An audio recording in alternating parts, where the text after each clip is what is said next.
Hi hello welcome to our channel vlog with മമ്മിയ. അപ്പോൾ ഇന്നത്തെ വീഡിയോ എന്ന് വെച്ചിട്ടുണ്ടെങ്കിൽ ഒരു ചെറിയ സർപ്രൈസിങ് വീഡിയോ ആണ് കേട്ടോ. സർപ്രൈസ്ഡ് ആയത് ഞാനാണ്. ഇന്ന് അമ്മയും അനിയനും വന്നിട്ടുണ്ടായിരുന്നു. പെട്ടെന്ന് വിളിച്ച് പറഞ്ഞതാണ് കേട്ടോ ഞങ്ങളങ്ങനെ വരുന്നുണ്ട് എന്ന്. അപ്പോൾ ഭയങ്കര സന്തോഷമായി. കുറച്ച് നാളായി അമ്മേനെ കണ്ടിട്ട് അനിയനെ കണ്ടിട്ട്. അനിയൻ്റെ പേരിലൊരു വഴിപാട് നടന്നിട്ടുണ്ടായിരുന്നു കേട്ടോ. അത് ചെയ്യാനായിട്ട് അവർ വന്നത്. അപ്പോൾ ഇന്ന് ലീവ് എടുത്തു. അപ്പോൾ ഇങ്ങോട്ട് നേരെ പോന്നു. അപ്പോൾ ഇന്നാണെങ്കിൽ നമ്മുടെ ഇവിടുത്തെ വിളക്കാണ് കേട്ടോ, ദേശവിളക്കാണ്. നമ്മുടെ അടുത്തുള്ള അമ്പലത്തിൽ തന്നെ. അമ്പലത്തിലെത്തി. അപ്പോൾ വഴിപാടിനുള്ള എള്ളുതിരികൾ എടുക്കുകയാണ്. പിന്നെ വേറെ പുഷ്പാഞ്ജലിയും കാര്യങ്ങളൊക്കെ ചെയ്തിട്ടുണ്ട്. അപ്പോൾ ദാ ആ ദിവസം അതിൻ്റെ ഇടയിൽ കിടന്ന് വിറകുണ്ട്. പല സൈസിലുള്ള പ്ലേറ്റുകളുണ്ട് കേട്ടോ. നമുക്ക് എത്ര എള്ളുതിരി വേണമെങ്കിലും എടുക്കാം. അപ്പോൾ അതിന് അനുസരിച്ചിട്ടുള്ള സൈസിലുള്ള പ്ലേറ്റുകളുണ്ട്.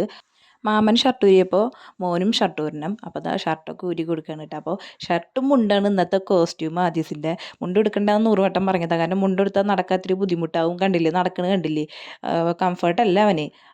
പിന്നെ മാമൻ മുണ്ടെടുത്ത് പിന്നെ മോനും മുണ്ടെടുക്കണമല്ലോ. ഒരാളെന്താ ചെയ്യണത് അതേപോലെ ചെയ്യാൻ എൻ്റെ മോന് ഭയങ്കര ഇഷ്ടമാണ് കേട്ടോ. അപ്പോൾ അതാ ഞാൻ ഈ ചെരുപ്പ് ഇടണ്ടെന്ന് പറഞ്ഞു. നമ്മുടെ വീവാറ് ചെരുപ്പ് ഇട്ടാൽ മതി എന്നാണ് പറഞ്ഞത്. പക്ഷെ അതൊന്നും പറ്റില്ല. എനിക്ക് ആ ചെരുപ്പ് ഇടണം, ഭയങ്കര വാശി. എന്നായിക്കോട്ടെ. ഉള്ളിൽ കയറി തൊഴുത് എള്ളുതിരിയൊക്കെ കത്തിച്ചു ഞങ്ങൾ പുറത്തേക്ക് പോകുന്നു കേട്ടോ. അപ്പം തന്നെ നേരം ഇരുട്ടായി തുടങ്ങി. അപ്പോൾ ആദീസിനോട് ഞാൻ പറയാണ് ആ കുറിയൊന്ന് മാറ്റി സെറ്റാക്കാനായിട്ട്. അതിനുള്ള തല്ലൂട്ടാട്ടോ അവിടെ കാണുന്നത്. വലിയ നെറ്റിമ്മ വലിയ കുറി വേണം, എന്നാലും ഒരു സമാധാനം കിട്ടുള്ളൂ എൻ്റെ മോന്. അപ്പോൾ അത് മാറ്റി ഒന്ന് ചെറുതാക്കാൻ വേണ്ടി പറയാം. റോട്ടിൽ കൂടെ നടന്നു പോകാനല്ലേ ആൾക്കാർ കാണണം വിചാരിച്ചിട്ട്. എവിടെ വേണ്ട, എനിക്ക് ഇത് തന്നെ മതി എന്ന് പറഞ്ഞിട്ട് ആളുടെ വാശിക്ക് തന്നെ നിൽക്കുക. എന്ത് നല്ല രസമല്ലേ എൻ്റെ മോൻ ഭസ്മം തൊട്ടത് കാണാനായിട്ട്. നെറ്റിമ്മ നല്ല നീളത്തിൽ 3 വര വരച്ചു കൊടുക്കാനാണ് പറഞ്ഞത്. അതൊന്നും പറ്റില്ലെന്ന് ഞാൻ പറഞ്ഞു. പക്ഷെ അത് ആൾക്ക് ഇഷ്ടമായില്ല. ഇപ്പം അതേ വീണ്ടും ഞാൻ പറയുന്നുണ്ട് ആ കുറിന്ന് ചെറുതാക്കണം മോനെന്ന്. എവിടെ, അപ്പോൾ അതാ അതിനുള്ള സംഭാവനയാണ് ഇപ്പോൾ കിട്ടിയത്. അപ്പോൾ പിന്നെ ഞാൻ നിർബന്ധിച്ചില്ല. അവൻ്റെ ഇഷ്ടം എന്താ അങ്ങനെ ആയിക്കോട്ടെ. അപ്പം ഞങ്ങൾ പോവാൻ നിൽക്കുകയാണ് കേട്ടോ. അപ്പോൾ അവിടുത്തെ ഒരു ചേട്ടൻ വന്ന് പറഞ്ഞു ഭഗവാന്റെ പ്രസാദം കുറച്ച് കഴിഞ്ഞാൽ കിട്ടും, അപ്പോൾ അത് കഴിച്ചിട്ട് പോവാമെന്ന്. അപ്പോൾ പിന്നെ ഞങ്ങളൊന്നും നോക്കിയില്ല, അവിടെ വെയിറ്റ് ചെയ്തു. അപ്പോൾ നല്ല ചൂടുണ്ടായിരുന്നു ഭഗവാന്റെ പ്രസാദം. അപ്പോൾ അങ്ങനെ മറച്ച് വെച്ചെടുക്കുകയാണ്. അപ്പോൾ ചെറിയൊരു വാഴയിലയിൽ ഒരു കുറച്ച് നമ്മൾ വീട്ടിലേക്ക് കൊണ്ടുപോകണില്ല, അപ്പോൾ കുറച്ച് മതി എന്ന് പറഞ്ഞു. അപ്പോൾ ചേട്ടൻ കുറച്ചെടുത്ത് തന്നു. അവിടെ നിന്ന് നേരെ ഞങ്ങൾ അമ്പലത്തിലോട്ട് പോയിട്ടാ. ദേശവിളക്ക് നടക്കുന്ന അമ്പലത്തിൽ ചാഴിക്കാട് ഭഗവതി ക്ഷേത്രത്തിലാണ് ദേശവിളക്ക് നടക്കുന്നത്. അപ്പോൾ ഈ സ്റ്റോപ്പിൽ നിന്നാണ് തുടങ്ങുന്നത്. അപ്പോൾ ഇവിടുന്ന് ശരണൊക്കെ വിളിച്ചിട്ട് ഇവിടുന്ന് പാലക്കൊമ്പ് എഴുന്നള്ളിച്ച് കൊണ്ടുപോവുകയാണ് കേട്ടോ.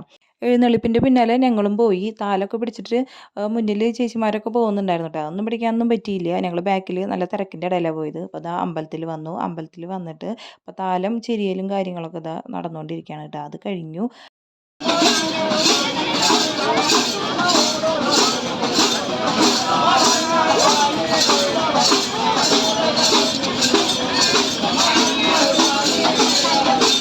രണ്ടമ്പലത്തിലും പോയിട്ട് തൊഴുതു കേട്ടോ.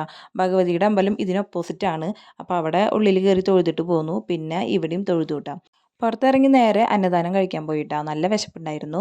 ചോറ്, സാമ്പാർ, പയറും മത്തങ്ങ എലിശ്ശേരി, കാബേജ്, അച്ചാർ, പപ്പടം, ഇതായിരുന്നു ഐറ്റംസ്. നന്നായിട്ട് വയറ് നിറച്ച് ഫുഡൊക്കെ കഴിച്ചു. അപ്പോൾ ഞങ്ങൾ തിരിച്ച് പോവുകയാണ്. ഇനി ഇവിടെ കുറേ കാര്യങ്ങൾ കാണാനുണ്ട്. പക്ഷെ അതൊന്നും കാണാനുള്ള സമയമില്ല, നേരം വൈകി. അപ്പോൾ ഞങ്ങൾ വീട്ടിൽ പോവുകയാണ്. ഇനി വേറൊരു വീഡിയോയിൽ പുതിയ വിശേഷങ്ങളായിട്ട് വീണ്ടും കാണാം കേട്ടോ. അതുവരേക്കും ടാറ്റാ.